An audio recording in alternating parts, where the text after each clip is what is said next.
Move with Compassion. Renungan diinspirasi dari Injil Markus bab 6 ayat 30 sampai dengan 34. Rasul-rasul itu kembali berkumpul dengan Yesus dan memberitahukan kepadanya semua yang mereka kerjakan dan ajarkan. Lalu ia berkata kepada mereka, "Marilah menyendiri ke tempat yang terpencil dan beristirahatlah sejenak. Sebab memang begitu banyaknya orang yang datang dan yang pergi, sehingga makan pun mereka tidak sempat." Lalu berangkatlah mereka dengan perahu menyendiri ke tempat yang terpencil. Pada waktu mereka bertolak, banyak orang melihat dan mengenali mereka. Dengan mengambil jalan darat, bergegas-gegaslah orang dari semua kota ke tempat itu sehingga mendahului mereka.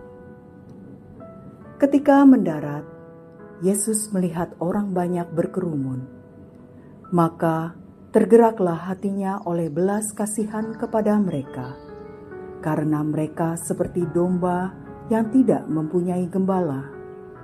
Lalu mulailah ia mengajarkan banyak hal kepada mereka. Demikianlah Injil Tuhan. Terpujilah Kristus.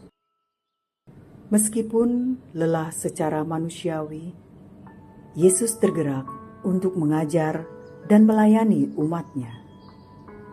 Tergerak oleh belas kasihan merupakan sifat Tuhan dan menjadi ciri muridnya yang utama.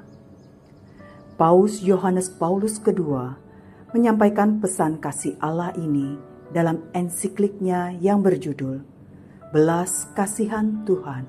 Di tengah persaingan dunia yang penuh konflik dan kemanusiaan yang compang-camping, Paus Fransiskus mewariskan prinsip belas kasih sebagai kompas moral kita dalam menata kembali dunia dan Indonesia yang lebih baik. Pesan Yesus adalah belas kasih. Bagi saya, dan saya katakan ini dengan rendah hati, belas kasih adalah pesan Tuhan yang paling kuat, kata Paus Fransiskus dalam buku The Name of God is Mercy. Kristus menjadi pernyataan belas kasihan Allah yang sempurna, yang menyempurnakan belas kasih-Nya yang telah dinyatakan sejak penciptaan dunia. Belas kasih Allah kepada kita manusia, inilah yang menjadi pesan utama pewartaan kita.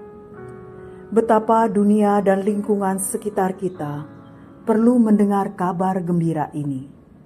Sebab belas kasihan Allah inilah yang sanggup memulihkan dan memperbarui kehidupan kita, memampukan kita untuk mengasihi dan menemukan kebahagiaan sejati.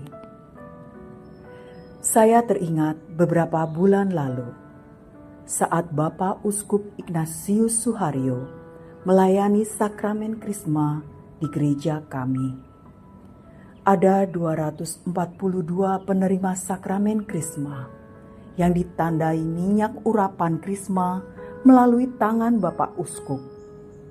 Saat itu kondisi Bapak Uskup baru sembuh dari sakit. Sebelum acara, panitia dipesan oleh protokoler untuk efisien waktu supaya Bapak Uskup tidak kelelahan. Saya pikir setelah upacara, Bapak Uskup langsung kembali ke pastoran untuk istirahat. Walaupun protokoler cukup ketat, ternyata setelah upacara selesai, beliau terlihat masih memberi waktu untuk melayani dengan ramah permintaan umat yang ingin mengabadikan kenangan indah bersama Bapak Uskupnya. Sungguh nyata, Bapak Uskup mengayomi domba-dombanya, tergerak oleh belas kasihan walaupun lelah sebagaimana gembala yang baik. Marilah kita wartakan belas kasih Tuhan setiap hari melalui perkataan dan perbuatan. Marilah kita berdoa. Ya Allah, Bapa, hari ini kembali kami diingatkan untuk selalu berpaut padamu dan meneladani Yesus yang selalu tergerak berbelas kasih. Bantulah kami agar dalam keseharian kami selalu mewartakan dan menjadi pembawa belas kasih-Mu, baik kepada sesama maupun lingkungan alam ciptaan-Mu di sekitar kami. Sehingga jadilah kerajaan-Mu di bumi seperti di surga. Demi Kristus Tuhan dan pengantara kami. Amin.